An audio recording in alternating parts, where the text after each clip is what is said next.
Ika-15 kabanata. Ang tunay na puno ng ubas. Sinabi pa ni Jesus, "Ako ang tunay na puno ng ubas, at ang aking Ama ang tagapag-alaga. Pinuputol niya ang aking mga sangang hindi namumunga, at nililinis niya ang bawat sangang namumunga para lalo pang mamunga.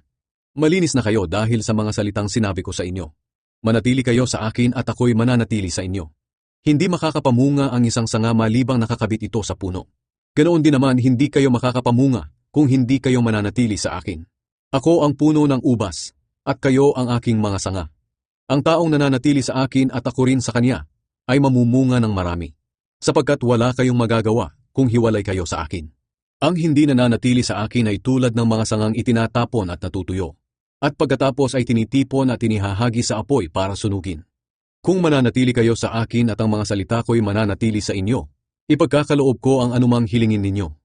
Napaparangalan ng aking Ama kung namumunga kayo ng sagana. At sa ganitong paraan ay naipapakita ninyo na mga tagasunod ko kayo. Mahal ko kayo gaya ng pagmamahal sa akin ng Ama. Manatili kayo sa aking pag-ibig. Kung sinusunod ninyo ang mga utos ko, mananatili ang pag-ibig ko sa inyo. Katulad ko, sinusunod ko ang utos ng aking Ama, kaya nananatili ang kanyang pag-ibig sa akin. Sinabi ko sa inyo ang bagay na ito para magalak kayo katulad ko, at malubos din ang inyong kagalakan. Ito ang aking utos sa inyo. Magmahalan kayo katulad ng pagmamahal ko sa inyo.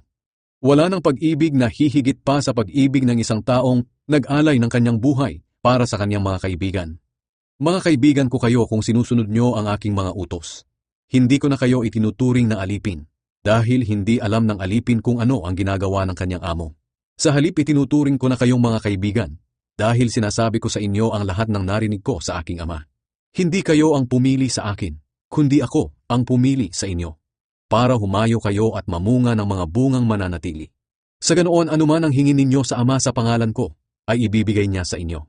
Ito nga ang utos ko sa inyo, magmahalan kayo." Ang galit ng mga taong makamundo sa mga sumasampalataya kay Jesus. Sinabi pa ni Jesus, "Kung napupuot sa inyo ang mga taong makamundo, alalahanin ninyo na ako ang una nilang kinapuotan. Kung kabilang kayo sa kanila, mamahalin nila kayo. Pero hindi kayo kabilang sa kanila, kundi pinili ko kayo mula sa kanila. Kaya napupuot sila sa inyo. Tandaan nyo ang sinabi ko sa inyo na walang aliping masigit sa kanyang amo. Kung inusig nila ako, uusigin din nila kayo. At kung sinunod nila ang aking salita, susundin din nila ang inyong salita. Uusigin nila kayo dahil sumasampalataya kayo sa akin at dahil hindi nila kilala ang nagsugo sa akin. Kung hindi ako naparito sa mundo at nangaral sa kanila, wala sana silang pananagutan sa kanilang kasalanan. Pero ngayon, wala na silang maidadahilan sa mga kasalanan nila.